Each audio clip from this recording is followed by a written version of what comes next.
हाँ जी, good evening, Ram Ram. कैसे हैं आप सभी?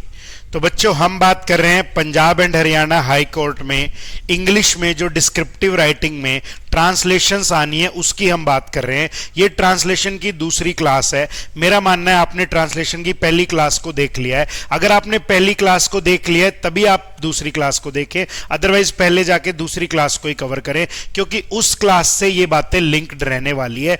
लास्ट क्लास में मैंने आपको 3 गोल्डन स्टेप्स बताए थे कि आप किसी भी सेंटेंस को हिंदी से इंग्लिश में कैसे ट्रांसलेट कर सकते हैं। उन 3 स्टेप्स को समझाया गया था। अब हम उसकी प्रैक्टिस करने वाले हैं। एक बार मैं फटाफट रिकैप करवा रहा हूं, उसके बाद मैं आज आपको ट्रांसलेशन की प्रैक्टिस करवाऊंगा। देखो, सेकेंड ही क्लास है ट्रांसलेशन की, तो चीजें मैंने थोड़ी सी सिंपल रखी है। अभी मैं चीजें ज्यादा हाई फाई नहीं करने वाला, अभी चीजें थोड़ी सी हम सिंपल ही रखने वाले हैं। फिर धीरे धीरे हम बड़े मुश्किल वाले या थोड़े से कॉम्प्लेक्स कंपाउंड सेंटेंसेस की तरफ बढ़ेंगे। लेकिन अभी मैक्सिमम बच्चा वो है जो सिंपल सेंटेंसेस को भी नहीं बना पा रहा, तो फिलहाल ये सेशन उन बच्चों के लिए। बेटा, मैंने लास्ट क्लास में तुम्हें ये बात बताई थी, तुमने ये बात सीखी होगी, समझी भी होगी तुमने। मैंने ये बताया था कि अगर आप किसी भी सेंटेंस को हिंदी से इंग्लिश में ट्रांसलेट करना चाहते हैं तो आपको 3 काम करने पड़ेंगे।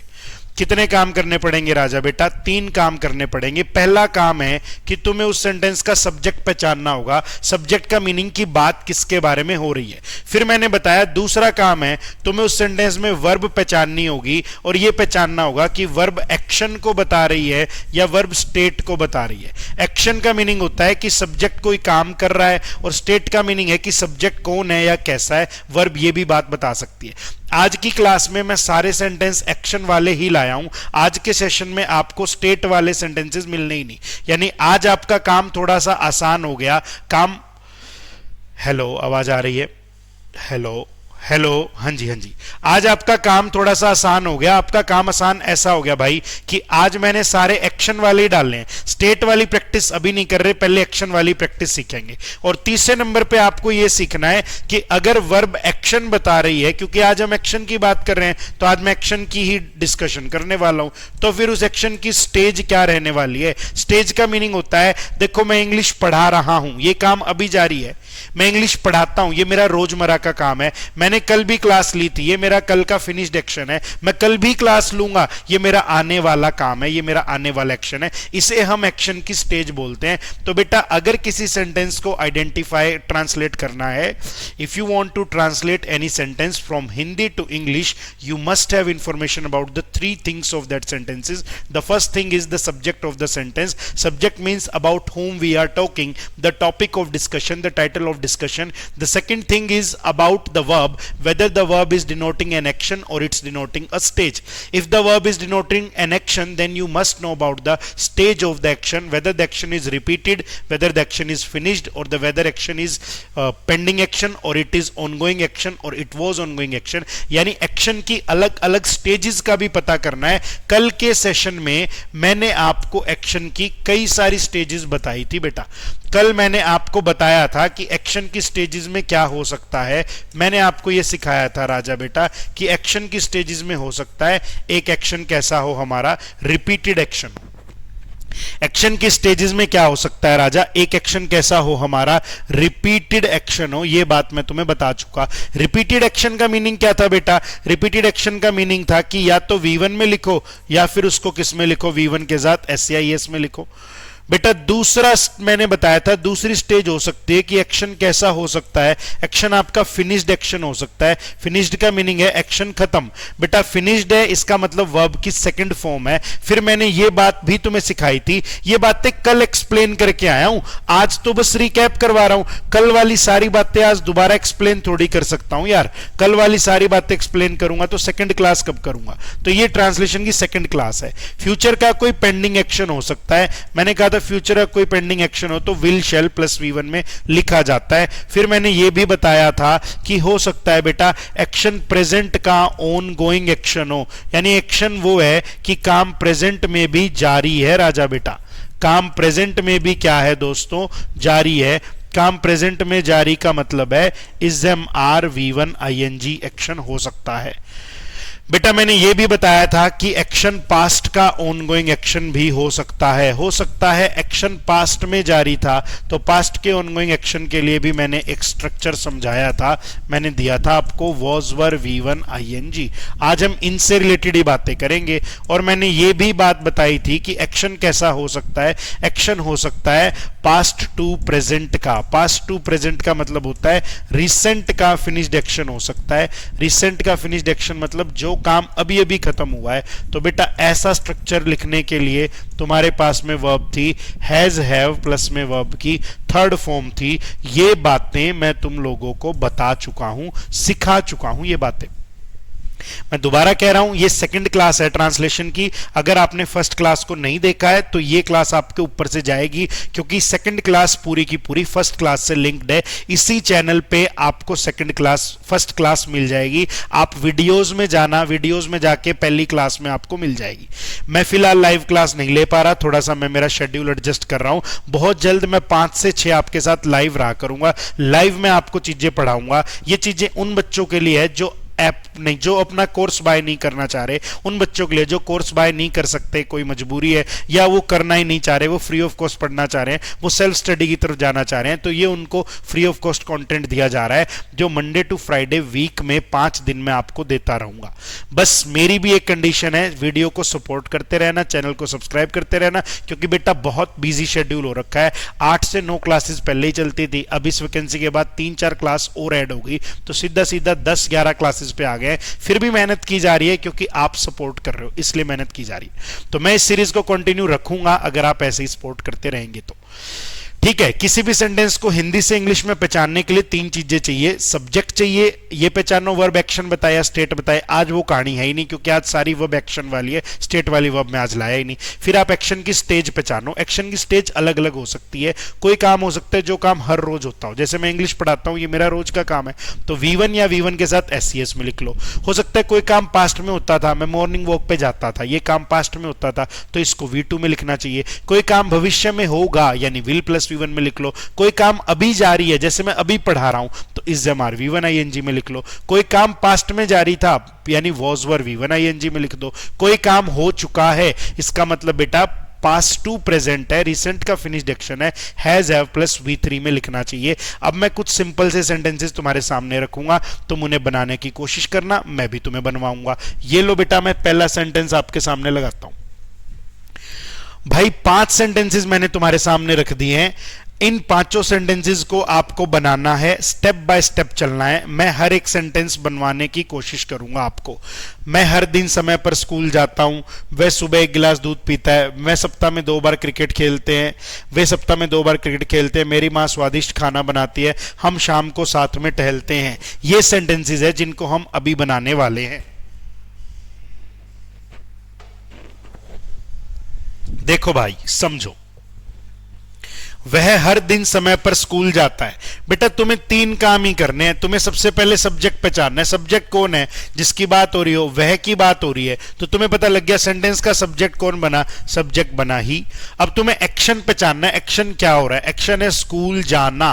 बेटा सेकंड नंबर पे तुम्हें एक्शन पहचानना है, तुम्हें वर्ब पहचाननी है, तुम्हें एक्शन देखना है। तो तुमने देख लिया यहां एक्शन कौन सा है जी, गो है। और देखो तुम्हें एक बात और दिख रही है, जाता है।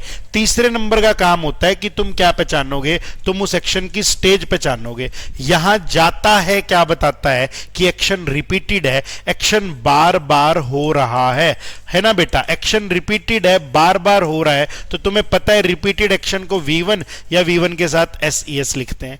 V1 के साथ SES का मतलब होता है कि ये जो वर्ब है आपकी, ये सिंगुलर है। बेटा वर्ब सिंगुलर कब हो सकती है, जब सब्जेक्ट भी संख्या में 1 हो, जब सब्जेक्ट भी हमारा सिंगुलर हो। तो मैंने क्या देखा, मुझे दिखाई दे रहा है सब्जेक्ट पता लग गया, मुझे एक्शन पता लग गया, जाने का एक्शन हो रहा है। खाने का, पीने का, सोने का, रोने का ऐसा एक्शन नहीं हो रहा, जाने का एक्शन हो रहा है, यानी कि गो। मेरे को एक्शन की स्टेज भी पता लग गई, रिपीटेड है, जाता है, रिपीटेड है, इसका मतलब V1 या SES है। अब मुझे पता लग रहा है सब्जेक्ट संख्या में 1 है। बेटा मेरे सेंटेंस में जो सब्जेक्ट है वो सिंगुलर है, तो मेरे को पता लग गया कि V1 के पीछे SES लगाना पड़ेगा। और क्योंकि एक्शन रिपीटेड है, इसलिए वर्ब की फॉर्म जो आ रही है वो V1 आ रही है। तो मैं लिखता हूं वह हर दिन समय पर स्कूल जाता है, ही गोज। बेटा देख, सब्जेक्ट सिंगुलर है तो वर्ब भी तूने कैसी लगा रखी है, तूने वर्ब भी सिंगुलर लगा रखी है, वर्ब के पीछे एस या एस लगा रखा है। और वर्ब की फर्स्ट फॉर्म क्यों आ रही है? क्योंकि एक्शन रिपीटेड है, पीछे ता है लिखा है। वैस हर दिन समय पर स्कूल जाता है, he goes to school, he goes to school on time, he goes to school on time. देखो समय पर जाने के लिए क्या बना लिया? On time. He goes to school on time daily, हर दिन के लिए मैं क्या लिख सकता हूं बेटा? डेली। तो मैंने पहला सेंटेंस ट्रांसलेट कर भी दिया, कोई ज्यादा समस्या नहीं आई। देखो सबसे पहले आपको सब्जेक्ट और वर्ब ही सीखना है, उसके बाद बाकी बातें ऑटोमेटिक हो जाती हैं। तो वह हर दिन समय पर स्कूल जाता है, he goes to school on time daily, या फिर आप लिख सकते हो he goes to school daily on time. वैसे ग्रामर में डेप्थ में जाऊं ना तो मैं ये बात भी आपको आगे के सेशंस में सिखाऊंगा कि ऑन टाइम पहले लिखूं या डेली पहले लिखूं, या डेली को आगे ले आऊं या डेली को यहां लिख दूं। ये बातें मैं बाद में डिस्कस करूंगा, आज मेरे को ये बातें सिखानी नहीं है, आज मेरे को सिर्फ सब्जेक्ट और वर्ब सिखाना है। क्योंकि बेटा if subject and verb of your sentence, if subject and verb of your sentence are clear, are all right, then your sentence will definitely convey some sense। अगर आपके सेंटेंस का सब्जेक्ट और verb clear होगा तो वो definitely कोई ना कोई सेंस कन्वे करेगा। तो आज के सेशन में हम सब्जेक्ट और वर्ब की ही बात करने वाले हैं। मैं आज ये नहीं बता रहा ऑन टाइम पहले लगाऊं, डेली पहले लगाऊं, डेली बाद में कर दूं, ये बाद की बात है। आज सिर्फ सब्जेक्ट वर्ब पे खेल रहे हैं, ठीक है जी। आज सब्जेक्ट वर्ब खेलना है। मेरे साथ कोशिश करना बनाने की। वह सुबह 1 गिलास दूध पीता है। भाई 3 चीजें पहचाननी है रे, सब्जेक्ट पहचानना है, वर्ब पहचानना है कि एक्शन कौन सा है, और एक्शन की स्टेज पहचाननी है। आपको पता है सब्जेक्ट कौन है? मैं सुबह 1 गिलास दूध पीता हूं, मैं से क्या बना लेना? आए, है ना। एक्शन क्या है जी? पीना, है ना। मैं एक गिलास दूध बिखेरता हूं, मैं 1 गिलास दूध चुरा लेता हूं, मैं 1 गिलास दूध दान करता हूं, ऐसा नहीं। एक्शन है पीने का। तो देखो पीने के लिए वैसे क्या यूज हो सकता है? ड्रिंक यूज हो सकता है, और ड्रिंक और हैव भी यूज हो सकता है। हैव भी एक ऐसी वर्ब है जो हम खाने पीने की चीजों के लिए यूज कर सकते हैं। तो देखना आए, पीन, अब ये कह रहे पीता हूं, इस पीता हूं को देखोगे तो क्या पता लगेगा? Repeated action. पीता हूं से क्या पता लग रहा है? एक्शन कैसा है? रिपीटेड है। तो मैंने क्या लिखा? मैं सुबह 1 गिलास दूध पीता हूं, आई ड्रिंक, या फिर ज्यादा अच्छा है हैव, आई ड्रिंक या have a glass of milk, I drink या have a glass of milk every morning, I drink या have a glass of milk every, सुबह पीता है, ठीक है, every morning, I drink या have a glass of milk every morning। तो मैंने क्या किया? मैंने ट्रांसलेट करके दिखा दिया। मैंने क्या बताया? मैंने ये बताया कि पहले मैंने सब्जेक्ट को पहचान लिया, फिर मैंने देखा कोई ना कोई वर्ब लगानी है, फिर मुझे पता लग गया कि एक्शन रिपीटेड है। एक्शन रिपीटेड है का मीनिंग मैंने V1 लगाया। अब कोई बच्चा ऐसा सोचेगा कि सब्जेक्ट तो सिंगुलर है ना। कुछ टीचर्स या कुछ बच्चे भी ऐसा कहते हैं कि आई प्लूरल है। आई प्लूरल नहीं है, सब्जेक्ट यहाँ पे बिल्कुल आपका क्या है? सिंगुलर है। लेकिन फिर भी यहाँ पे जो वर्ब लगाई गई है, V1 लगाई गई है, वो क्या है? प्लूरल है। बेटा तुम एक बात को समझना, डेप्थ में मैं अभी चीजें नहीं लेकर जाऊंगा, तुम एक बात को समझो। सिंपल सी बात मैं तुमसे कहता हूं, आई या यू, बेटा ये दोनों ही सिंगुलर हैं, लेकिन यू सिंगुलर भी होता है, प्लूरल भी होता है। अगर यू प्लूरल है तब तो वर्ब प्लूरल ही आएगी। अगर मैं एक बच्चे की तरफ इशारा करूं यू, तो वो बच्चा एक हो गया, तो वो क्या हो गया? सिंगुलर हो गया। लेकिन अगर मैं पूरी क्लास या मैं 4 बच्चे की तरफ कहूं यू, ये फर्स्ट बेंच, तो वो प्लूरल हो गए। तो आप मेरी बात को समझो, यू सिंगुलर प्लूरल दोनों होता है, वो कॉन्टेक्चुअल डिपेंड करता है, वो डिपेंड करता है आप किसे कह रहे हो ये बात। आई यू, आई जो है हमेशा सिंगुलर ही होता है, यू कैन बी सिंगुलर और इट कैन बी प्लूरल। ये बात यहां लिखनी चाहिए, ये बड़े काम की बात है बच्चों के लिए। इस बात को मैं यहां लिखता हूं, एक बार देखना। आई और यू की मैं बात कर रहा हूं। बेटा आई हमेशा ही क्या होता है? सिंगुलर होता है। यू सिंगुलर भी हो सकता है और यू प्लूरल भी हो सकता है। अब तुम मेरी बात समझो, चाहे सिंगुलर हो चाहे प्लूरल हो, बेटा आई या यू चाहे सिंगुलर हो राजा, चाहे प्लूरल हो, ये वर्ब हमेशा ही कैसी लेते हैं? ये वर्ब हमेशा सिंगुलर ही लेते हैं। ये वर्ब हमेशा ही कैसी लेते हैं, सिंगुलर लेते हैं। प्रेजेंट की बात कर रहा हूं तो देखना आई सिंगुलर है, लेकिन फिर भी मैं आई ड्रिंक्स नहीं लगा सकता, आई ड्रिंक ही लगाया जाएगा। तुम्हें यह समझना है आई सिंगुलर वर्ब ही लेता है। अरे यार क्या बोल दिया, आई जो है वो सिंगुलर है, लेकिन फिर भी दोबारा बोलता हूं, आई जो है वो सिंगुलर है, लेकिन फिर भी मैंने ड्रिंक वर्ब की फर्स्ट फॉर्म प्लूरल लगा रखी है। मैं आई के अकॉर्डिंग ड्रिंक्स नहीं लगा सकता। तुम्हें यह बात समझनी होगी कि आई सिंगुलर होता है, लेकिन वो वर्ब प्लूरल लेता है। आई संख्या में एक है, सिंगुलर है, लेकिन वो वर्ब प्लूरल लेगा। यू चाहे संख्या में एक हो चाहे एक से ज्यादा हो, वो भी वर्ब प्लूरल ही लेगा। इसीलिए यहां आई ड्रिंक्स ना करके आई ड्रिंक किया गया है। आई ड्रिंक या I have a glass of milk every morning. आज के सेशन में मैं बाकी बातों पे ज्यादा फोकस ही नहीं कर रहा। आज के सेशन में मैं सिर्फ सब्जेक्ट और वर्ब सिखा रहा हूं। एक बार सब्जेक्ट और वर्ब सीखो, फिर जो सेंटेंस के बचे हुए पार्ट्स है उनको भी हम करेक्ट कर लेंगे, फिर उसको भी हम निपटा देंगे। टेंशन की जरूरत ज्यादा है नहीं। अब देखना क्या है अगला सेंटेंस, आपसे क्या कह रहा है, कह रहा है वे सप्ताह में 2 बार क्रिकेट खेलते हैं। वे सप्ताह में 2 बार क्रिकेट खेलते हैं। बेटा आप एक बात बताओ ना, सब्जेक्ट कौन बनेगा, जिसकी बात हो रही है, यानी कि दे, है ना। अब एक्शन क्या हो रहा है, एक्शन हो रहा है खेलना, है ना। वे सप्ताह में 2 बार क्रिकेट देखते हैं, वे सप्ताह में 2 बार क्रिकेट खिलवाते हैं, वे सप्ताह में 2 बार क्रिकेट सिखाते हैं, ऐसा एक्शन नहीं है। वे सप्ताह में 2 बार क्रिकेट खेलते हैं, यानी एक्शन है खेलने का, खेलना, ठीक है। और एक्शन की स्टेज क्या है, अब खेलने को इंग्लिश में क्या बोलते हैं यार, बालकों वाली बात है, प्ले बोलते हैं। एक्शन की स्टेज क्या है, एक्शन बार बार होता है बेटा। एक्शन की स्टेज है कि एक्शन हमारा रिपीटेड है राजा।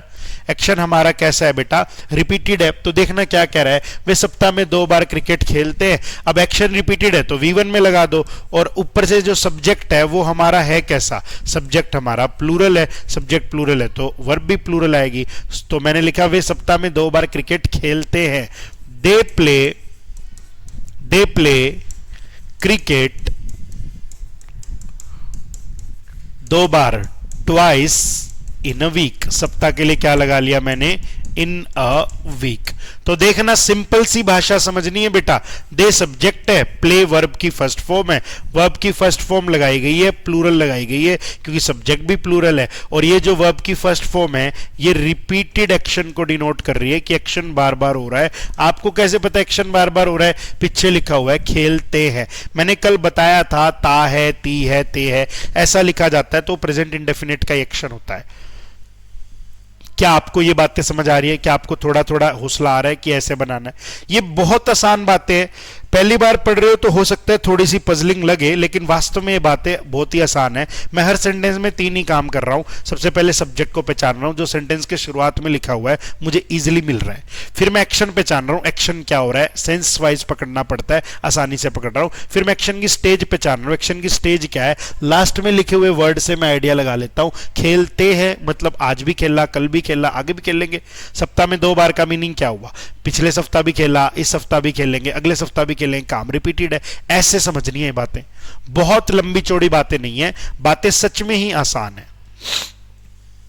अब मैं आपके सामने एक 4th सेंटेंस रख रहा हूं, इस सेंटेंस को आप बनाएंगे, देखना। मेरी मां स्वादिष्ट खाना बनाती है। मेरी मां, बेटा बात हो रही है माता जी की, सब्जेक्ट बन गई माता जी। तो सबसे पहले सब्जेक्ट को चिपका दिया करो, माय मदर। माय मदर, मेरी मां स्वादिष्ट खाना बनाती है। अब खाना बनाना, देखो खाना खाना, खाना बेचना, खाना सिखाना, खाना सीखना और खाना बनाना, एक्शन हो रहा है बनाने का। बनाने के एक्शन को क्या बोलते हो बेटा, फूड के लिए आप कुक भी यूज कर सकते हो और मेक वर्ब भी आप यूज कर लेते हो, दोनों वर्ब्स यूज हो सकती है। तो देखो मैंने क्या लिखा है, माय मदर स्वादिष्ट खाना बनाती है, माय मदर कुक्स। बेटा अब देख माय मदर जो है ना, माय मदर ये सब्जेक्ट है और ये माय मदर संख्या में अकेली है, सिंगुलर सब्जेक्ट है। अगर सब्जेक्ट सिंगुलर है तो तूने वर्ब भी कैसी लगाई है, सिंगुलर लगाई है। तूने इसके पीछे एस या क्या लगाया राजा बेटा, ईएस लगाया है। इससे वर्ब क्या बन गई तेरी, सिंगुलर बन गई। माय मदर कुक्स स्वादिष्ट खाना, स्वादिष्ट के लिए एक वर्ड होता है डिलीशियस। डिलीशियस, या फिर अगर कोई हाईफाई वर्ड चाहिए तो हाईफाई वर्ड आता है स्क्रम्पशियस। दोनों का ही मीनिंग होता है स्वादिष्ट। माय मदर कुक्स डिलीशियस या स्क्रम्पशियस फूड। मेरी माँ स्वादिष्ट खाना बनाती है, माई मदर कुक्स डिलीशियस या स्क्रम्शियस फूड। तुम एक बात समझ पा रहे हो क्या? इधर एक बात जारी है क्या कि हिंदी से इंग्लिश बनाने के लिए, किसी भी सेंटेंस की हिंदी से इंग्लिश बनाने के लिए सब्जेक्ट पहचान लो, एक्शन पहचान लो, एक्शन कौन सा हो रहा है, और साथ में एक्शन की स्टेज पहचान लो, यस और नो। ये सेशंस उन बच्चों के लिए दिया जा रहा है जो बैच से नहीं पढ़ना चाहते। एसके क्लासेस लाइव एप्लीकेशन पे हमारा बैच चल रहा है, ऑलरेडी बैच चल रहा है। अगर आप बैच से एक सिस्टमेटिक वे में पढ़ना चाहते हैं तो आप बैच से पढ़ ले। अगर आपको बैच नहीं लेना, आपको लगता है कि मैं सेल्फ स्टडी से कर लूंगा, तो यूट्यूब से भी मैं आपकी इंग्लिश में हेल्प करने वाला हूं, डेफिनेटली हेल्प करने वाला हूं। बैच लेने का क्या डिफरेंस है? बैच लेने का डिफरेंस ये है कि आपका बहुत सारा समय बच जाएगा। बैच का मतलब क्या है? बहुत सारी चीजें जो आपने सेल्फ स्टडी करनी थी वो टीचर ने आपने करवा देनी है। तो बैच का मतलब होता है कि टीचर आपका कुछ समय बचा लेगा। पढ़ाई तो तब भी तुम्ही को करनी है। ये थोड़ी बैच ले लिया, अब कोर्स पापा जी देख रहे हैं कि पापा पढ़ेंगे क्योंकि बैच ले लिया। यार पढ़ना तो खुद को ही है। बस बैच का ये डिफरेंस है कि मेहनत बच जाएगी, क्योंकि टीचर 80% मेहनत करेगा या टीचर 60% मेहनत कर देगा, 40% मेहनत बच्चा कर लेगा। पढ़ना तुम्हें ही है। फ्री ऑफ कॉस्ट अगर YouTube पे पढ़ना है तो वो सेल्फ स्टडी कहलाती है। उस सेल्फ स्टडी में हम आपकी हेल्प कर सकते हैं, हम आपको एक डायरेक्शन, एक गाइडलाइन दे सकते हैं, आगे चीजें आपने स्वयं करनी है। ये डिफरेंस है, ये बातें। ठीक है, डन है। मेरा मानना है आपको ट्रांसलेट करना आ रहा है। हम शाम को साथ में टहलते हैं, हम शाम को साथ में टहलते हैं। बेटा हम का मीनिंग क्या? सब्जेक्ट चाहिए तो वी बना लो। हम क्या करते हैं? हम टहलते हैं। टहलने के लिए वर्ड निकलता है वॉक, यानी हम सब्जेक्ट पहचान चुके हैं और हम वर्ब पहचान चुके हैं। देखो सब्जेक्ट प्लूरल है, ये जो वी है ना ये आपका सब्जेक्ट है, और बेटा ये सब्जेक्ट प्लूरल है, इसीलिए देखो वर्ब भी कैसी आ रखी है, वर्ब की फर्स्ट फॉर्म आ रखी है, ये भी प्लूरल है। आपको ये बात समझनी है। मैंने कल भी समझाया था कि सब्जेक्ट और वर्ब में एक एग्रीमेंट है। सब्जेक्ट और वर्ब की जब शादी हुई तो वर्ब दीदी ने वादे ले लिए। वर्ब सब्जेक्ट को कहती है सब्जेक्ट सुन मेरी बात। बोला सुना। कहती यार अगर तू सिंगुलर है ना, सब्जेक्ट अगर तू सिंगुलर है ना तो मैं भी क्या रहूंगी? सिंगुलर रहूंगी। और वर्ब सिंगुलर एस या ईएस लगा के बनती है। सब्जेक्ट बोला मंजूर है। कहती सुन ले बेटे, जिस दिन तू प्लूरल हो गया ना उस दिन मैं भी क्या हो जाना? मैं भी प्लूरल हो जाना। तो वो वादा हर टाइम निभाना पड़ेगा, जो वादा किया वो निभाना पड़ेगा। तो वो वादा निभा रही है। हम शाम को साथ में टहलते हैं, we walk together in evening. मैं अभी सब्जेक्ट और वर्ब की ही बातें कर रहा हूं, बताने को यहां 50 बातें और बताई जा सकती है। जो जो शब्द मैं लिख रहा हूं हर शब्द में एक नई बात है, लेकिन सारी बातें एक बार में नहीं होने वाली। एक बार में आप क्या समझ सकते हैं? सब्जेक्ट और वर्ब को समझ सकते हैं, फिर धीरे धीरे और चीजें समझते चलेंगे। तो we walk together in evening, हम शाम को साथ में टहलते हैं। We walk together in evening. अब बताने को यह भी बताया जा सकता है इन द इवनिंग कब आए, इन इवनिंग कब कब आता है, लेकिन वो अभी नहीं बताना, वो बाद में बताना है। पहले सब्जेक्ट और वर्ब को पहचानना सीख लेना है। राइटिंग में भी, एस्से राइटिंग, लेटर राइटिंग में भी, ट्रांसलेशन में भी मेन गलतियां सब्जेक्ट वर्ब की है, क्योंकि उनसे सेंस खराब हो जाएगी, वो ज्यादा नंबर काटेंगे। आर्टिकल की मिस्टेक्स, प्रेपोजिशन की मिस्टेक्स को फिर भी लाइट मिस्टेक माना गया है, क्योंकि उससे सेंस पे ज्यादा इंपैक्ट नहीं पड़ता, फिर भी मैसेज कन्वे हो जाता है। इंपैक्ट तो पड़ता है लेकिन मैसेज कन्वे हो जाता है। तो पहले सब्जेक्ट वर्ब को सीखना चाहिए, फिर आर्टिकल प्रेपोजिशन की गलतियों पे हम आएंगे आगे आगे।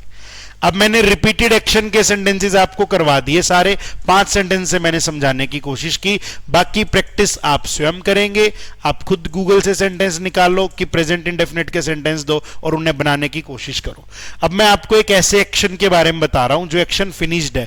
आपको पता है फिनिश्ड एक्शन का मतलब क्या होता है यार? V2, और ये पास्ट को डिनोट करता है। सारे के सारे एक्शन लगभग फिनिश्ड है। मैंने कल एक नई किताब खरीदी, अब इसके पीछे थी लगा के देख लो। मैंने कल एक नई किताब खरीदी थी, पास्ट है। नहीं, मेरे को कैसे पता लग गया पास्ट है? जैसे ही मैंने कल पढ़ा ना, मेरे दिमाग ने मैसेज जनरेट कर दिया, एक्शन फिनिश्ड हो लिया, पास्ट की बात है। वह समय पर कार्यालय पहुंचा था, अब इसमें नहीं पता लगा, लेकिन मैं पास्ट वाले पढ़ा रहा हूं तो तुम मान लो वह समय पर कार्यालय पहुंचा था। हमने रविवार को फिल्म देखी। अब रविवार तो जा लिया तभी तो तुम बता रहे हो, तो ये भी पास्ट है। ये रविवार किसकी डेजिग्नेशन दिखा रहा है, ये पास्ट को नहीं नोट कर रहा है। बच्चों ने पार्क में खेला, बच्चों ने पार्क में खेला था, पास्ट कंसीडर करो। उसने मुझे एक संदेश भेजा था। अब दोनों बन सकते हैं, उसने मुझे एक संदेश भेजा है या उसने मुझे एक संदेश भेजा था। फिलहाल मैं सिखा रहा हूं उसने मुझे एक संदेश भेजा था। भेजा है बाद में सिखाऊंगा, पहले भेजा था सिखा रहा हूं। अब तुम मेरी बात को समझना। हमें पता है कि अगर हमें हिंदी से इंग्लिश किसी भी सेंटेंस की बनानी पड़ेगी तो हमें क्या करना पड़ेगा, हमें सबसे पहले सब्जेक्ट को ही पहचानना पड़ेगा। फिर हमें पता है सब्जेक्ट पहचानने के बाद हमें एक्शन को पहचानना पड़ेगा कि एक्शन क्या है, और फिर हमें पता है हमें एक्शन की स्टेज को पहचानना पड़ेगा कि एक्शन की स्टेज क्या है। यही तो बातें हैं जो मैं तुमसे कहना चाह रहा हूं। ये लो जी, आ जाओ बनाते हैं। मैंने कल एक नई किताब खरीदी। कल का मतलब ही होता है पास्ट, तो मैंने के लिए क्या यूज कर लिया, आए। बेटा किताब बेची, किताब फाड़ दी, किताब पढ़ ली, किताब खो दी, किताब दे दी या किताब खरीद ली। किताब खरीद ली, एक्शन है खरीद लेना, है ना, यानी वर्ब बनती है बाय। अब देखो पास्ट है, खरीदी थी, कल से पता लग रहा है पास्ट है, खरीदी थी तो मतलब वर्ब की सेकंड फॉर्म। तो ये लो, बाय, बॉट, बॉट। बेटा वर्ब की फर्स्ट फॉर्म होती है बाय, वर्ब की सेकंड फॉर्म होती है बॉट, वर्ब की थर्ड फॉर्म भी होती है bought. I bought a new book, I bought a new book, I bought a new book yesterday. मैंने कल एक नई किताब खरीदी थी। I bought a new book yesterday. इस येस्टरडे को आगे भी लेके जा सकते हो, अगर आगे लेके जाओगे तो कॉमा लगाना पड़ेगा। Yesterday I bought a new book. पीछे लाओगे तो डायरेक्टली लिख लिया जाएगा। येस्टरडे का मीनिंग क्या होता है, येस्टरडे का मीनिंग होता है टाइम बता रहा है, कब खरीदी थी भाई, कल खरीदी थी। ये शब्द टाइम बताने वाला है। ये जो टाइम बताने वाले शब्द होते हैं ना, इनको आप सेंटेंस के स्टार्टिंग में भी चिपका सकते हो और इनको आप सेंटेंस के एंडिंग में भी चिपका सकते हो। ठीक है जी, स्टार्टिंग में चिपकाऊं, yesterday I bought a new book, ये ले भाई स्टार्टिंग में चिपका दिया। Yesterday I bought a new book। यार सेंटेंस का मीनिंग थोड़ी चेंज हो गया, लिखने का तरीका दूसरा है, मीनिंग चेंज थोड़ी हो गया। मीनिंग तो वो का वो रहा।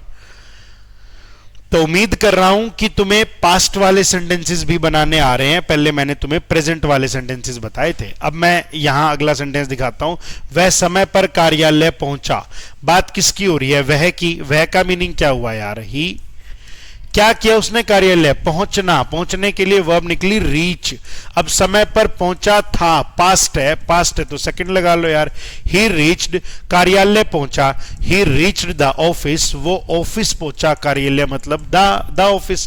ही रीच्ड द ऑफिस समय पर तो on time. He reached the office on time, ये लो, he reached the office on time. अब आप बात समझो, ये आपको क्या दिखाई दिया, सब्जेक्ट। ये आपको क्या दिखाई दिया, रीच्ड, वर्ब की सेकंड फॉर्म। एक बात और समझो, वो सिंगुलर प्लूरल का चक्कर वर्ब की फर्स्ट फॉर्म में ही था, सेकंड फॉर्म में सिंगुलर प्लूरल का चक्कर है ही नहीं। V2 को ना आप सिंगुलर कह सकते ना प्लूरल कह सकते, यहां कुछ देखना ही नहीं। ही रीच्ड आएगा, आई रीच्ड आएगा, वी रीच्ड आएगा। यहां सब्जेक्ट कैसा मर्जी हो, वर्ब V2 ही है। V1 ही है जो सिंगुलर प्लूरल की भड़क लेती है। V1 में मैंने बताया था कि V1 के पीछे आप SES लगा के उसे क्या बना रहे हो, सिंगुलर बना रहे हो। तो ये सिंगुलर प्लूरल पास्ट की वर्ब में नहीं देखा जाएगा, ना फ्यूचर की वर्ब में देखा जाएगा। बेटा ये प्रेजेंट की वर्ब में ही देखे जाने वाली चीज है। ये कौन सी वर्ब में देखे जाने वाली चीज है, प्रेजेंट की वर्ब में। तो मैंने लिखा ही reached the office on time, बना लिया मैंने पहला सेंटेंस। आओ दूसरे की तरफ चलते हैं।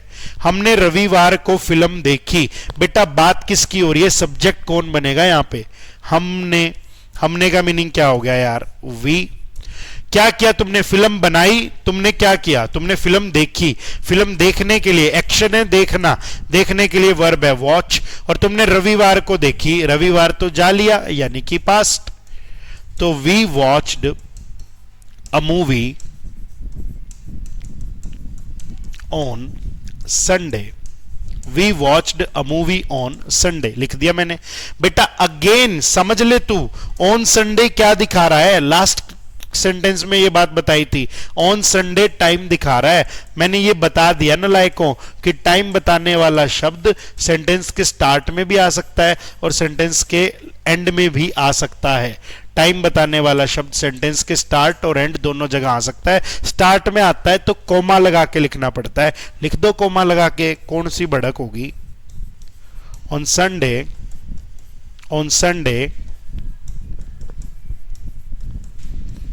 वी वॉच्ड अ मूवी, हमने कब देखी मूवी, संडे को देखी। On Sunday we watched a movie, हो गया बेटा। बात क्लियर हो रही है, यस और नो, बातें क्लियर हो पा रही हैं आपको। बच्चों ने पार्क में खेला, बच्चों ने पार्क में खेला, बात किसकी हो रही है, बच्चों की। बच्चों के लिए क्या लगा दूं, द चिल्ड्रन। क्या किया पार्क में, रोए, पार्क में गुम हो गए, पार्क में सो गए, क्या किया, खेले, तो द चिल्ड्रन प्ले। और बेटा खेले मतलब पास्ट की बात कर रहा हूं, बच्चों ने पार्क में खेला था, पास्ट की बात कर रहा हूं तो V2 लगाओ, second form. The children played, बच्चों ने पार्क में खेला, the children played in the park, the children played in the park. देखना द चिल्ड्रन तुम्हारे सेंटेंस का क्या बन गया, सब्जेक्ट बन गया। एक्शन क्या हो रहा है, एक्शन हो रहा है प्ले, और एक्शन की स्टेज कैसी है, सेकंड फॉर्म, क्योंकि एक्शन फिनिश्ड है। यहां भी एक गलती बच्चे अक्सर कर जाते हैं, नादान से बालक है ना हमारे, बच्चे लिख देते हैं चिल्ड्रन और चिल्ड्रंस। चिल्ड्रंस कुछ भी नहीं होता यार, ये गलती ना करना। चिल्ड्रन अपने आप में ही प्लूरल है, बच्चों ने, चिल्ड्रन अपने आप में ही क्या है, प्लूरल है। अगर आपको सिंगुलर बनाना पड़े ना बेटा तो आपको चाइल्ड बनाना पड़ता है, चाइल्ड सिंगुलर के लिए है और चिल्ड्रन राजा बेटा प्लूरल के लिए है। क्या ये बातें मेरे प्यारे से बच्चों को समझ में आ रही है, बिल्कुल आ रही है यार, आसान आसान सी तो बातें हैं। अभी कौन सी महाभारत देखी आपने। उसने मुझे एक संदेश भेजा, तो मैं पास्ट के करवा रहा हूं, तो मानो ये सेंटेंस है, उसने मुझे एक संदेश भेजा था। कई बार दिया हुआ होता है उसने मुझे एक संदेश भेजा है, या उसने मुझे एक संदेश भेजा था, कई बार डायरेक्टली दे दिया जाता है उसने मुझे एक संदेश भेजा। तो फिर आप कॉन्टेक्स्ट से पता करते हो कि ये काम पास्ट का है। अब मैं तुम्हें कोई पास्ट की कहानी सुना रहा हूं और उसमें मैं कह दूं उसने मुझे एक संदेश भेजा, तो आपको पता लग गया पास्ट की तो बात की है सर ने। उसने से क्या समझोगे बेटा, उसने का मतलब हो गया सब्जेक्ट। उसने के लिए उसने मुझे एक संदेश भेजा तो ही, उसने क्या किया, संदेश मंगवाया, क्या किया, बनाया, भेजा, भेजा भेजने के लिए आता है सेंड। अब भेजा था यानी पास्ट की बात है, तो पास्ट के लिए वर्ब की सेकंड फॉर्म ही सेंट। ही क्या बन गया आपके सेंटेंस का राजा बेटा, सब्जेक्ट बन गया। और ये ही सेंड, सेंट, सेंट वर्ब होती है। अपन ने पढ़ा नहीं क्या नालायको, मैसेज सेंट पढ़ा तो है। ही सेंट, उसने मुझे एक संदेश भेजा, he sent a message, he sent a message, ये मैसेज पूरा लिख लेना, टू मी, या तो यूं लिख लो, अरे यार क्या हो गया बोर्ड को, he sent a message to me, मैंने मैसेज शॉर्ट फॉर्म में लिख लिया, तुम पूरा लिख लेना, he sent a message to me. या फिर मैं इसको घुमा के लिख सकता हूं, इसमें थोड़ा सा चेंज और हो सकता है, ही सेंट मी अ मैसेज, या तो मैं यूं बना लूं he sent a message to me, ये भी ठीक है। या फिर मैं सब्जेक्ट वर्ब को सेम रखूं। देखो मेरी बात समझने की कोशिश करो, अगर सेंटेंस में सब्जेक्ट या वर्ब को बदल दें, उनकी पोजीशन को बदल दें, तो सेंटेंस का मीनिंग चेंज हो जाएगा, क्योंकि सब्जेक्ट वर्ब सेंटेंस में सबसे जरूरी चीज है। किसी भी सेंटेंस में और कुछ भी ना हो, सब्जेक्ट वर्ब का होना बहुत जरूरी है। अगर किसी सेंटेंस में सब्जेक्ट या वर्ब में से कोई भी एक चीज नहीं है तो वो सेंटेंस गलत है, वो सेंटेंस एक्सेप्टेड नहीं है। यानी सेंटेंस का मीनिंग कन्वे करने वाले दो शब्द होते हैं, एक सब्जेक्ट होता है और एक वर्ब होती है, तो वो सबसे जरूरी है, तो उनकी पोजीशन आगे ही रखी जाए। उसके अलावा बहुत सारे ऐसे वर्ड्स हैं जिनको इधर उधर करने से, कभी आगे लिख दिया कभी पीछे लिख दिया, सेंटेंस का मीनिंग चेंज नहीं होता, मीनिंग सेम ही कन्वे होता है। लेकिन आज के सेशन में मैं आपको ट्रांसलेशन सिखा रहा हूं और मैं आपको सब्जेक्ट वर्ब की ही मेन मुख्य तौर पे पहचान करवाना चाह रहा हूं, तो आज मैं उन बाकी शब्दों की डिस्कशन नहीं करूंगा, आगे कभी कर लूंगा। तो आज मैं दिखा रहा हूं सब्जेक्ट वर्ब सेम है, बाकी वर्ड्स घुमाओ तब भी मीनिंग सेम आ रहा है। ही सेंट मी अ मैसेज, अभी भी सेंटेंस क्या आएगा, सेम आएगा। मैसेज तुम पूरा लिख लेना, मैंने शॉर्ट फॉर्म चिपका दी। He sent a message to me, और you can say he sent me a message, अभी भी ठीक है। डन है, ठीक है। अब मैं चलता हूं बेटा, मैंने अभी तक तुम्हें V1 वाले सेंटेंस करवा दिए, V1 के साथ SES लिखवाया। मैंने बताया SES का मतलब है सिंगुलर, सब्जेक्ट सिंगुलर है तो वर्ब भी सिंगुलर है। I और you हर बार प्लूरल वर्ब लेते हैं, चाहे you सिंगुलर हो तब भी वो प्लूरल वर्ब भी लेता है। ये बातें मैंने बता दी। मैंने V2 की प्रैक्टिस करवा दी कि फिनिश्ड एक्शन को डिनोट करते हैं। अब ये सारी जो सेंटेंसेस है ना, ये सारे सेंटेंस फ्यूचर वाले हैं, विल प्लस V1 की बातें हैं। मैं कल अपने दोस्त से मिलूंगा, बेटा देखना, मैं कल, सब्जेक्ट तो बन गया मैं, और कल मिलूंगा पता लग गया फ्यूचर है। वह अगले महीने नई नौकरी शुरू करेगा, अगले महीने मैं अगले महीने तुमसे मिलने आऊंगा, फ्यूचर। हम शाम को बाजार जाएंगे, शाम को किसको डिनोट कर रहा है? फ्यूचर को। वे जल्द ही अपना प्रोजेक्ट पूरा करेंगे, जल्द ही, बेटा जल्द ही किसकी रिप्रेजेंटेशन है? फ्यूचर की। मेरी बहन परीक्षा की तैयारी करेगी का मतलब है गागेगी, बोले तो फ्यूचर। बात समझ में आ रही है? बात समझ में आ रही है? गागेगी किसको डिनोट कर रहा है जी? फ्यूचर को डिनोट करने वाला है। भगवान हम सब की रक्षा करेंगे, तो फ्यूचर है ये। मैं कल अपने दोस्त से मिलूंगा, पहले तो तू सब्जेक्ट पहचान ले, पहले तो तू सबसे पहले क्या पहचान? सब्जेक्ट पहचान, मैं यानी कि आई, कल यानी कि फ्यूचर, मिलूंगा क्या करूंगा? दोस्त को मारूंगा, पिटूंगा, समझाऊंगा। मिलूंगा, मिलने के लिए है वर्ब मीट। तो कल के लिए फ्यूचर विल प्लस V1, तो मैंने लिखा आई विल मीट। मैंने क्या सेंटेंस बनाया दोस्त? आई विल मीट, किससे मिलूंगा? अपने दोस्त से। I will meet my friend, कब मिलूंगा? कल मिलूंगा। I will meet my friend tomorrow, I will meet my friend tomorrow. तो देख यहां इस बात को समझने की कोशिश करना दान परिंदे, आई हमारे सेंटेंस का सब्जेक्ट है, विल मीट बेटा हमारे सेंटेंस में वर्ब है ना। I will meet my friend tomorrow, tomorrow future को डिनोट करता है। और नलायक को मैंने एक बात बताई थी, टुमारो क्या दिखाता है? टुमारो टाइम दिखाता है। मैंने बताया तुमको टाइम बताने वाले शब्द सेंटेंस के शुरुआत में भी आ सकते हैं और टाइम बताने वाले शब्द सेंटेंस के एंड में भी आ सकते हैं। अभी मैंने एंड में लगाया, मैं चाहूं तो इसको आगे भी लेकर आ सकता हूं। Tomorrow I will meet my friend, अब टुमारो जब मैं आगे ले आऊंगा तो मैं कोमा लगाऊंगा वहां पे, tomorrow I will meet my friend. वो कोमा का मीनिंग है टुमारो बोलने के बाद हल्का सा pause, tomorrow I will meet my friend. बात समझ आई? ये टुमारो आगे भी जा सकता है क्योंकि टाइम बताने वाले शब्द शुरुआत में भी आते हैं, एंड में भी आते हैं। शुरुआत में आते तो उनके बाद कोमा लगा दिया जाता है। ये 2-4 बातें मैं तुम्हें क्लियर कराया हूं। अगला सेंटेंस देखना, वह अगले महीने नई नौकरी शुरू करेगा। बेटा वह मतलब सब्जेक्ट यानी कि ही, अगले महीने मतलब फ्यूचर, क्या करेगा? अगले महीने नई नौकरी शुरू करेगा, शुरू स्टार्ट। तो देखना फ्यूचर के लिए लिखता हूं ही विल स्टार्ट। फ्यूचर की पहचान क्या है? Will plus V1, he will start a new job. अगले महीने के लिए क्या लिखा? New job. He will start a new job, कब बेटा? अगले महीने यानी कि next month. He will start a new job next month, he will start a new job next month. देख मैंने क्या लिखा? Will start. क्या लिखा बेटा? Will start. He will start a new job next month. अब नलायकों नेक्स्ट मंथ किसको denote कर रहा है? अक्ल लगा लो तुम, टाइम को। टाइम का मतलब बेटा स्टार्ट में लिख दे चाहे एंड में लिख दे, स्टार्ट में लिखेगा तो कोमा लगा दियो। तो मेरे प्यारे से विद्यार्थियों, मैं चाहूं तो मैं नेक्स्ट मंथ को आगे ले जाऊं, next month he will start a new job, और फिर नेक्स्ट मंथ के बाद एक कोमा आएगा, हल्का सा पॉज देके हम कहेंगे next month he will start a new job, next month I will call you, next month I will pay your money, next month she will get married.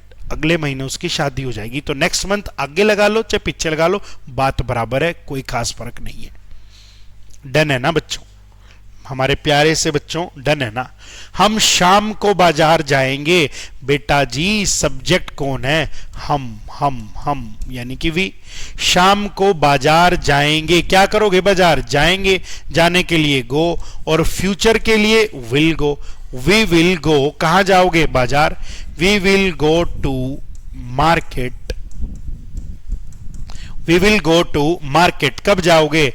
In the evening.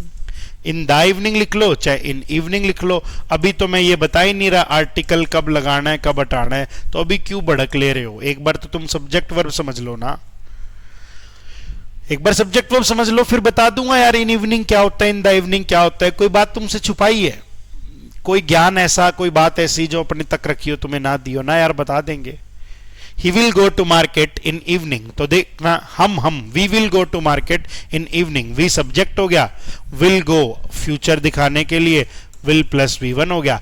और बेटा एक बात और समझना, go और कम के बाद अगर आप प्लेस लिखते हैं तो आपको बीच में एक प्रेपोजिशन हमेशा डालनी पड़ती है, वो होती है टू। ये बात समझ लेनी चाहिए। ऐसा क्यों होता है वो ग्रामर की क्लासेस में समझेंगे, अभी ट्रांसलेशन करते टाइम ये समझ लीजिए राजा बेटा, गो और कम के बाद अगर हम कोई प्लेस लिखते हैं, कुछ एक्सेप्शंस तो होती हैं, एक्सेप्शन कुछ नहीं होता, लॉजिक होता है। यहां तुम्हें वो लॉजिक मैं दे नहीं सकता क्योंकि अभी तो आप ट्रांसलेशन सीख रहे हो, बेसिक सी बातें। अगर गो और कम के बाद हमारे बच्चों को कोई प्लेस लिखना पड़ जाएगा तो 99% कितना रे, 99% आप टू प्रपोजिशन लगा के वो प्लेस लिखेंगे। हर बार जैसा कुछ नहीं होता भाई, कहीं कोई प्लेस एडवर्ब का काम करे तो उसको डायरेक्टली भी लिख देंगे, वो आगे सीख लेंगे। एक बार तो मेन बातें पढ़ रहे हैं ना, एक बार तो चीजों की अंडरस्टैंडिंग बना रहे हैं, धीरे धीरे बता दूंगा कब लिखा जाता है कब नहीं लिखा जाता। तुम ये समझ लो 99.9% लिखा जाएगा। कुछ बार नहीं भी लिखते, सिखा देंगे कब नहीं लिखते, क्यों भड़क ले रहे हो? फिर सिखा देंगे। We will go to market in evening, in evening भी ठीक मानूंगा, इन द इवनिंग भी ठीक मानूंगा। अब आ जाओ नेक्स्ट सेंटेंस की तरफ चलते हैं। वे जल्द ही अपना प्रोजेक्ट पूरा करेंगे, वे जल्द ही अपना प्रोजेक्ट पूरा करेंगे। बेटा वे यानी कि सब्जेक्ट, तो लगा लो दे। क्या करेंगे? पूरा करेंगे। पूरा करना मतलब कंप्लीट, और यार फ्यूचर की बात है, अभी किया नहीं पूरा, पूरा करेंगे तो फिर क्या लगा लो? They will. क्या पूरा करेंगे? जल्द ही अपना प्रोजेक्ट। दे विल कंप्लीट अपना, their project, they will complete their project soon. जल्द ही के लिए क्या लिखा गया है? Soon. They will complete their project soon. बेटा दे जो है सब्जेक्ट की डिनोशन है, विल कंप्लीट जो है फ्यूचर की डिनोशन है, विल प्लस वर्ब की first form. They will complete their project कब करेंगे? सून। अब मैं चाहता ना पिछले सेंटेंस में इन इवनिंग को भी मैं आगे लेके जा सकता था, in evening we will go to market. क्यों? क्योंकि ये इन इवनिंग भी क्या बताने वाला है? टाइम बताने वाला है। और अब तुम सीख चुके हो टाइम बताने वाला शब्द शुरुआत में भी आ सकता है, टाइम बताने वाला शब्द एंड में भी आ सकता है। शुरुआत में आता है तो उसके बाद कोमा लगाया जाता है। ऐसे ही सून है, ये सून भी तो टाइम बता रहा है, कब करेंगे? जल्द करेंगे। तो मैं चाहूं तो ये सून शुरुआत में लिख दूं, चाहे मैं एंड में लिख दूं, शुरुआत में लिखूं तो कोमा लगाऊं। Soon they will complete their project, अभी भी ठीक है। और एक बात और समझना, नादान से बच्चे अक्सर ये गलती करते रहते हैं, नादान बच्चे अक्सर ये गलती करते रहते हैं, उनको देयर में डिफरेंस समझ नहीं आता। बहुत सारे बच्चे ऐसे हैं जो ये गलती करते हैं, ये गलती ना हो तुम्हारी तो तुम्हें ये बात अभी यहां बता देते हैं। वो देयर की स्पेलिंग नहीं पहचान पाते, वो कंफ्यूज करते हैं। बेटा इस देयर का मीनिंग होता है उनका, अपना, ऐसा कुछ, ठीक है। इस देयर के बाद में ना कोई नाउन ही लिखा जाएगा। Their house, their car, their family, their dream, their vision, इसके बाद कोई ना कोई नाउन लिखना कंपलसरी है, लिखना ही पड़ेगा तुमको। यहां पे दूसरा देयर है, इस देयर का मीनिंग होता है वहां। इस देयर का मीनिंग क्या है दोस्तों? वहां। इस देयर के बाद में नाउन नहीं लिखा जाएगा, इस देयर के बाद में वर्ब लिखी जाएगी, वर्ब। फिर आगे सब्जेक्ट लिखा जाएगा। ये बातें समझ लेना, इस देयर के बाद में वर्ब लिखी जाएगी और फिर उसके बाद क्या लिखा जाएगा? कोई सब्जेक्ट लिखा जाएगा। जैसे ये रहा, ये रहा, देयर इज नो ऑप्शन, कि और कोई रास्ता नहीं है, देयर इज नो ऑप्शन। ये इज क्या है बेटा? ये इज वर्ब है। ये वाला जो देयर है ना, ये वहां दिखाता है, इसका मतलब ये एडवर्ब है, इसको हम एडवर्ब बोलते हैं। ये नो ऑप्शन आपके सेंटेंस में आप मान सकते हो क्या है, सब्जेक्ट है। और ये वाला जो देयर है ये अधिकार बताता है, ये चीज किसकी है, तो ये इस देयर का नाम हो सकता है पोजेसिव एडजेक्टिव। वैसे पोजेसिव एडजेक्टिव जो है इसका एक और भी नाम है, बेसिक लेवल पे तुम पोजेसिव समझ लो, पोजेसिव से समझ लो, पोजेसिव या फिर ओनर, ये ओनरशिप या पोजेशन बताने वाला शब्द है। अब मैं यहां से आगे आपको लेकर चलना चाहूंगा, लास्ट सेंटेंस रहने वाला है आज का। मेरी बहन परीक्षा की तैयारी करेगी, सब्जेक्ट कौन है, मेरी बहन, तो मेरे दोस्तों लिख लो माय सिस्टर। क्या करेगी दीदी, तैयारी करेगी, फ्यूचर में करेगी, my sister will prepare for exam, my sister will prepare for परीक्षा की तैयारी, my sister will prepare for the exam. Main बात है एक बार सब्जेक्ट वर्ब की पहचान। ये राजी सब्जेक्ट सेंटेंस के शुरुआत में लिखा गया है, ये री विल प्रिपेयर, ये री राजा बेटा verb, my sister will prepare for the exam. तो कल एक ट्रांसलेशन की क्लास ली थी, उस ट्रांसलेशन की क्लास में यह सिखा दिया था कि ट्रांसलेशन कैसे करते हैं। आज भी एक ट्रांसलेशन की क्लास ली, आज करके सिखाया, आज करके दिखाया। प्रेजेंट इंडेफिनेट यानी V1, पास्ट इंडेफिनेट यानी V2, विल प्लस V1 यानी कि फ्यूचर इंडेफिनेट। और आज ये भी बताया, एक तो ये बात कल भी बताई, सब्जेक्ट पहचानो, वर्ब पहचानो और फिर एक्शन की स्टेज पहचान लो, ये बात बताई। आज ये भी बताई कि सब्जेक्ट और वर्ब भी सेंटेंस में मेन है, जरूरी है, वही मीनिंग कन्वे करते हैं, वो गलत नहीं होने चाहिए। वे गलत है तो सेंटेंस पक्का गलत है, उनके अलावा कोई और गलती है तो वो शायद नजरअंदाज हो जाए या वो छोटा सा इफेक्ट डाले, ज्यादा प्रभाव वो सेंटेंस पे ना डाले। एक ये बात भी बता चुका हूं कि टाइम बताने वाले जो शब्द है वो सेंटेंस की शुरुआत में भी लिख सकते हो और एंड में भी लिख सकते हो। अगर शुरुआत में लिखो तो उनके बाद कोमा लगा दो, एंड में लिखो तो डायरेक्ट लिख दो। उम्मीद कर रहा हूं ये बातें आपको समझ में आ रही है। ये कंटेंट फ्री ऑफ कॉस्ट आपको दिया जा रहा है हमारे mission selection by Ajay Bhargav sir YouTube channel के ऊपर। ये कंटेंट आपको फ्री ऑफ कॉस्ट दिया जाएगा। मंडे टू फ्राइडे ये क्लासेस मैं आपके साथ रखूंगा, आप सपोर्ट करते रहना। मंडे टू फ्राइडे ये फ्री ऑफ कंटेंट क्लासेस मिलेंगी।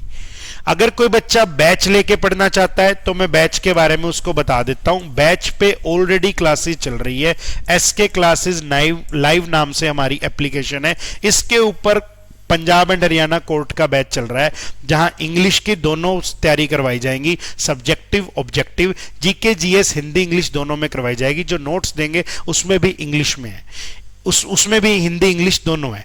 GK GS Ajay Bhargav sir, Maan sir, Amarjeet ma'am करवाएंगे, कल टीम लॉन्च की थी सर ने। और इंग्लिश मेरे हाथ में है, मैं इंग्लिश तुम्हें करवाने वाला हूं, डिस्क्रिप्टिव भी और सब्जेक्टिव और ऑब्जेक्टिव दोनों, डिस्क्रिप्टिव भी और ऑब्जेक्टिव भी। ठीक है, अगर बैच से रिलेटेड कोई जानकारी या स्ट्रेटेजी से रिलेटेड, मान लो बैच लेके नहीं पढ़ना, कोई बात नहीं, कहीं और का बैच ले रखा है, कोई बात नहीं यार, यहां थोड़ी बहुत मेहनत कर लियो, यूट्यूब पे थोड़ा बहुत पढ़ लियो। अगर इंग्लिश से रिलेटेड कोई स्ट्रेटेजी पूछनी हो, कोई डाउट हो, कोई बैच से रिलेटेड डाउट हो, आप इस नंबर पे संपर्क कर लेना। नंबर है 9996636873, 9996636873। और कॉल ना कीजिए, व्हाट्सएप ही कीजिए, व्हाट्सएप का रिप्लाई हो जाएगा। कॉल तो क्लासेस के चक्कर में अटेंड नहीं हो पाती, व्हाट्सएप का रिप्लाई हो जाएगा। कुछ दिन मैं ये क्लास रिकॉर्डेड फॉर्म में दे रहा हूं, 2-3 दिन मेरे को लगेंगे, मेरा शेड्यूल एडजस्ट कर रहा हूं मैं ऑफलाइन क्लासेस का। एक बार ऑफलाइन क्लासेस का शेड्यूल एडजस्ट हो जाए, फिर मैं 5 से 6 आपके साथ ये यूट्यूब का सेशन लाइव रखने वाला हूं। अभी रिकॉर्डेड में पढ़ते चलो, फिर इसको लाइव ले आएंगे। एसए के बारे में भी बता चुका हूं, लेटर के बारे में भी बता चुका हूं, ट्रांसलेशंस की प्रैक्टिस कर रहे हैं, फिर प्रेस के बारे में भी सीखेंगे। आज का सेशन इतना ही करूंगा। उम्मीद है सेशन अच्छा लगा हो। लाइक करना, शेयर करना, अपने दोस्तों तक इस वीडियो को पहुंचाना। धन्यवाद आपका।